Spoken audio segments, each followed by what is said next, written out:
Welcome to my channel. Today we will be talking about the best delayed sales scenario for Stripe Capital funding. I've used Stripe Capital multiple times for my e-commerce business, and what makes it truly exceptional in a delayed sales situation is its revenue-based repayment model.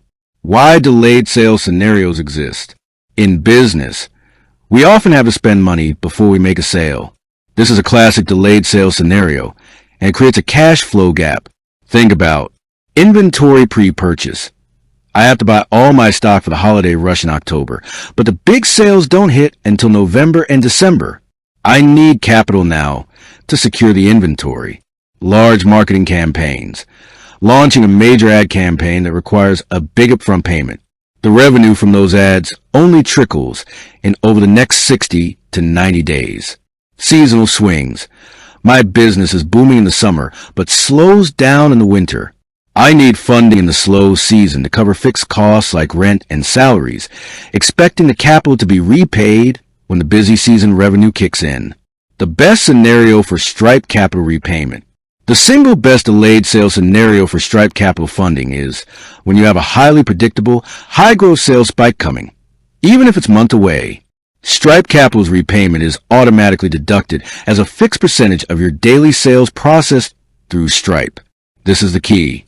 When sales are slow, the delay period, let's say I'm in my slow month and my sales are low, the automatic deduction is also low. This significantly eases the pressure on my cash flow during the delay.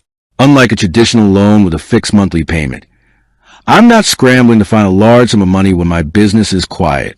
When sales spike, the payoff period once the inventory arrives and the holiday rush hits, my sales dramatically increase. The repayment deduction also increases, and I pay off the loan faster and more comfortably because the payment scales with my revenue. From my experience, this repayment structure eliminates the stress that fixed payment loans create when you're waiting for that big sales bump. It's a perfect match for bridging a temporary, strategic cash flow gap where you are confident the funds will lead to a direct and measurable increase in future sales. You borrow based on your current health, but repay based on your future success. With that being said, thank you for watching. For more finance videos, kindly check my page. Please like, share, comment, and subscribe to my channel. Thank you.